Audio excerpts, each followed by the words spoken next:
Clerical association welfare society के banner तले लंबे समय से सम्मानजनक वेतनमान की मांग कर रहे हरियाणा लिपिक वर्ग के कर्मचारियों को एक बार फिर निराशा हाथ लगी है।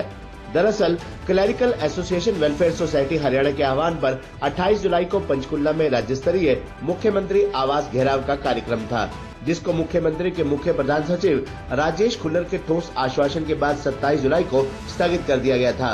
उन्होंने आश्वासन दिया था कि 5 अगस्त को होने वाली मंत्रिमंडल की बैठक में कर्मचारियों से संबंधित 16 मांगों पर चर्चा की जाएगी।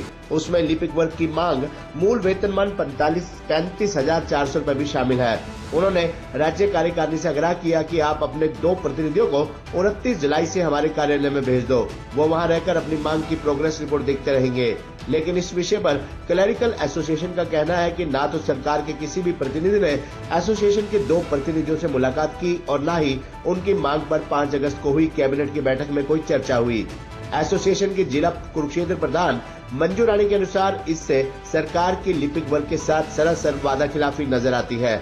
उन्होंने बताया कि इससे सरकार ने एक बार फिर लिप के कर्मचारियों को बहकाने का काम किया है, जिसके विरोध स्वरूप आज सभी जिलों में लिपिक वर्ग के कर्मचारियों ने भाजपा के विधायकों, जिलाध्यक्षों और सरकार में मौजूद मंत्रियों के आवास पर जाकर विरोध प्रदर्शन किया और उनको अपनी मांग और 12 अगस्त से होने वाली हड़ताल का ज्ञापन सौंपा। एसोसिएशन के जिला संरक्षक शशि भूषण शर्मा ने बताया कि इसी कड़ी में आज कुरुक्षेत्र में सभी लिपिक वर्ग के कर्मचारियों ने आधे दिन का अवकाश लेकर पहले जिला सचिवालय के सामने सरकार की वादा खिलाफी के खिलाफ आक्रोश प्रदर्शन किया और खूब नारेबाजी की। वहीं उसके बाद सभी कर्मचारियों ने जिला सचिवालय से पैदल मार्च करते हुए स्थानीय विधायक और हरियाणा सरकार में मंत्री सुभाष सुधा के आवास पर जाकर आक्रोश प्रदर्शन किया और वहां जाकर खूब नारेबाजी भी की। उसके बाद एसोसिएशन ने अपनी मांग और 12 अगस्त से होने वाली हड़ताल के बारे में ज्ञापन देना चाहा, तो वहां उपस्थित स्टाफ ने बताया कि आज मंत्री जी चंडीगढ़ बैठक में गए हैं। एसोसिएशन ने इसके बाद वहां उपस्थित स्टाफ से आग्रह किया कि यहाँ यदि मंत्री जी नहीं है तो उनका निकट संबंधी या पारिवारिक सदस्य आकर ज्ञापन स्वीकार करे, परंतु वहां 1 घंटे तक उनके परिवार या निकट संबंधी में से कोई भी नहीं आया। एसोसिएशन ने मंत्री के निजी सचिव को ज्ञापन देने से मना कर दिया और बिना ज्ञापन दिए वापस आ गए। एसोसिएशन की महिला विंग की जिला प्रधान प्रवीण कुमारी के अनुसार सरकार द्वारा लिपिक वर्ग के साथ बार बार किए गए मजाक से पूरा लिपिक वर्ग आहत है। आज सिरसा में एसोसिएशन के राज्य महासचिव सतीश ढाका ने कहा कि अब लिपिक वर्ग के कर्मचारी सरकार के झूठे आश्वासन में नहीं आएंगे। उन्होंने बताया कि यदि 11 अगस्त तक सरकार ने लिपिक वर्ग की मांग नहीं मानी तो 12 अगस्त से हरियाणा का पूरा लिपिक वर्ग 14 अगस्त तक हड़ताल पर चला जाएगा। ये हड़ताल आगे भी बढ़ाई जा सकती है, ये आगे समय और परिस्थितियों पर निर्भर करेगा, जिसकी पूरी जिम्मेवारी हरियाणा सरकार की होगी। आज कुरुक्षेत्र जिले से सैकड़ों कर्मचारियों ने इस आक्रोश प्रदर्शन में भाग लिया। रोष प्रदर्शन में हमारे साथ है और शुरू से खड़े हैं, जब से लगभग 1 साल से लगातार ये कार्यक्रम चल रहे हैं। मैं आप सबके माध्यम से हरियाणा सरकार को ये कहना चाहता हूँ कि 1 साल पहले, लगभग 1 साल से भी ज्यादा हो गया, जब आंदोलन 5 जुलाई 23 को शुरू हुआ था, उस वक्त 42 दिन का वो आंदोलन चला था और सरकार ने बातचीत के लिए कई बार बुलाया था। बाद में जो कमेटी बनाई गई, सारी की सारी जो भी कार्य प्रणाली हुई, उसके बाद सरकार ने कर करा के उसका क्या नतीजा दिया है कि 21,700 बेसिक दे दी क्लर्क को, जो कि 21,700 कोई बेसिक नहीं है। अगर आप लिपिक के भत्ते सारे 4th क्लास के भत्ते मिलाएंगे तो लिपिक की और 4th क्लास की सैलरी एक जैसी लगेगी। आप लोग, हम आपके माध्यम से ये बात आवाम तक भी पहुंचाना चाहते हैं, क्योंकि जनता की भी एक बड़ी अजीब सोच होती है कि कर्मचारियों का पेट नहीं भरता, इनको जितना मर्जी दे दो। हम ये आपके माध्यम से बड़ा स्ट्रांगली कहना चाहते हैं कि जो हमने 40 साल का पिछला अपना पूरा बायोडाटा तैयार किया है, जो हमारे साथ 40 साल में नाइंसाफी हुई है, जो साथी हमारे स्केल में हमारे साथ थे, आज हम कहाँ खड़े हैं, वो साथी हमारे से 1.5 गुनी स्टार्टिंग सैलरी ले रहे हैं। जनता भी अगर चाहे तो इसको चेक कर सकती है। हमारी कोई मांग नहीं है, हम कोई ना महंगाई की बात कर रहे हैं, ना तनख्वाह बढ़ाने की बात कर रहे हैं। समस्या ये है कि वेतन के अंदर जो हमारे साथ ये लगातार नाइंसाफी हुई, उसको दूर कौन करेगा? सरकार करेगी। ये लड़ाई लगभग 17-18 साल से जो पुराने साथी हैं उन्होंने देखा है, अब ये साथी जो अब नए हैं ये भी लड़ रहे हैं। आप लोग देखेंगे 17-18 साल से इस बात की लड़ाई लड़ रहे हैं, जो निकला क्या तक 21,700 निकला। पीछे खट्टर साहब जब मुख्यमंत्री थे, सरकार हुड्डा साहब ने भी ये बात मानी, और कमाल की बात यह है कि ये सरकार भी ये मान रही है कि ये आप लोगों के साथ बहुत बेइंसाफी है और आपका हक बनता है। आपके साथ हर वेतन आयोग में आपके साथ गलत हुआ, आपका हक बनता था और आपका हक दिया नहीं गया आपको। अगर हक बनता था, सरकार हक मान रही है और सरकार के हाथ में ही हक देना है। अगर सरकार के हाथ में हक देना है तो फिर देने में दिक्कत क्या है? हम तो ये बात मैं बहुत बार आप लोगों के माध्यम से भी कह चुका हूं कि सरकार ईमानदारी से ये कहे कि आपका हक ही नहीं बनता, आप लोग गलत मांग रहे हो। ये भी कहने की हिम्मत नहीं करती। हर बार मीटिंग में ये मानती है कि आप लोग जो मांग रहे हैं आपका बिल्कुल ठीक है, आपके साथ बेइंसाफी हुई है, लंबे समय से हुई है, तो दे दो। सरकार के साथ अभी भी कई दौर की बातचीत हो गई है। अभी भी कार्यक्रम था पंचकुला का, सरकार ने वो ये कहा कि आप लोग 2 बंदी दे दो, 5 दिन यही रहेंगे।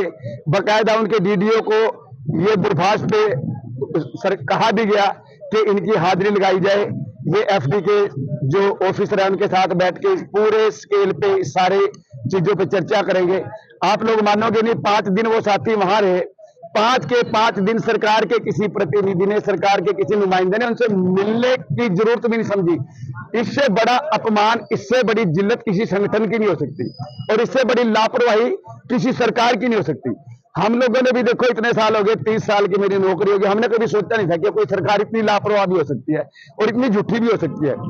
आप अपने देश की सरकार हो, इतने वादे तो अंग्रेज सरकार भी नहीं करती थी जब हम गुलाम थे। अपने देश की सरकार है, अगर ऐसे वादे करेंगे झूठे तो आप विश्वास किस पे करोगे? तो हम उस वक्त भी ये कहा गया कि आपकी जो 42 दिन की छुट्टियां हैं इनको हम आपका ड्यूटी पे डांकेंगे, 1 हफ्ते को इसमें छुट्टी मानेंगे। वहां गुमराह किया गया, उस पर कोई निर्णय आज तक नहीं हुआ, जबकि सरकार चाहे क्या नहीं कर सकती। उसके बाद फिर अब दोबारा जब आंदोलन ने जोर पकड़ा, सीएम साहब के पास करनाल कार्यक्रम था, वहां पे उनका घेराव किया, तब सीएम साहब ने खुद ये बात कही कि आपके साथ अन्याय नहीं होगा, आपको मैं खुश करूंगा, आपकी शिकायत नहीं रहने दूंगा। वहां गुमराह किया। अब आप सोचो, किसी भी राज्य का जो मुखिया है वो मुख्यमंत्री होता है, वहां मुख्यमंत्री ने कहा 5 दिन का लारा अब दिया।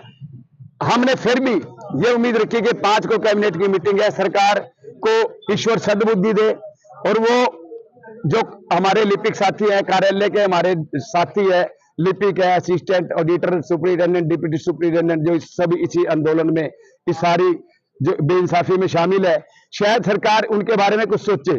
सरकार इतनी गंभीर होगी क्योंकि आपके सामने इलेक्शन भी सिर पे है, पर आपके सामने कल मीटिंग भी हो लिया, आपने देखा कि सरकार ने किसी विषय को छेड़ा भी नहीं। तो अब ये साफ समझ में आ गया कि सरकार जो है वो बिल्कुल गंभीर नहीं है, मतलब इतना मजाक कर रही है हमारे साथ सरकार। सर आगे की रणनीति आपकी क्या है? आगे की रणनीति आज के अभी मंत्री जी के निवास स्थान पे जाएंगे हम। 12 से हमारा जो है वो स्ट्राइक का कार्यक्रम है 15 तक। लेकिन अब तो देखो जी, आर पार की लड़ाई है, 1.25 महीने रह गए आचार संहिता लगने में और उसके बाद तो आपको पता है फिर तो 4-5 महीने पे बाद जाएगी। तो इसलिए आचार संहिता से पहले की लड़ाई है और सरकार का बिल्कुल यही प्लान है कि अब इनको 2-2, 4-4 दिन देके अपना ये जो 1.25 महीना ये टपा दे, फिर ये कह देंगे भी अब तो आचार संहिता लगी, इलेक्शन आ गई, 5-4 महीने के लिए बात ठंडे बस्ते में गई। इतने बेवकूफ नहीं है। सरकार का जो सबसे पहली कड़ी होती है ना, वो क्लर्क होती है। कोई फाइल, जो ये बड़े बड़े मंत्री है ना, इनकी फाइल की शुरुआत भी लिपिक करता है। ये इस बात को भूल रहे हैं। विधानसभा चुनाव भी आ रहे हैं, इसका चुनाव भी देखना मिलेगा। बिल्कुल मिलेगा जी, हम तो बिल्कुल तन मन धन से जोर लगा देंगे हम। देखो, जब आपकी परछाई पे पैर पड़ेगा, आपके स्वाभिमान को ठेस पहुंचेगी, तो स्वाभिमान के लिए, आत्म संभार के लिए तो लोगों ने अपनी जानें भी दे दी, तो हम अपनी नौकरी दांव पे नहीं लगा सकते क्या? पूर्व सांसद जो संजय भाटी थे, उन्होंने भी कहा था कि हम पक्का नहीं कर सकते, उनसे हमारी बस गाइडेंस है, उसके अकॉर्डिंग। संजय भाटी जी को शायद इसके बारे में ज्ञान ही नहीं है। अगर वो पीछे झांकते ना, भूतकाल में झांकते, तो उनको पता चलता ये बातें कब से चल रही है और किस किस मुख्यमंत्री ने, किस किस प्रतिनिधि मंडल ने माना कि ये जो आपके साथ है ये 40 साल से बेइंसाफी हुई है। संजय भाटी जी पता नहीं कहां का ज्ञान लेके आए। जब सरकार मान रही है, मुख्यमंत्री मान रहे हैं और ये पक्के कर्मचारी है, ये कोई HKRN के कर्मचारी थोड़ी है। आप कैसे कह रहे?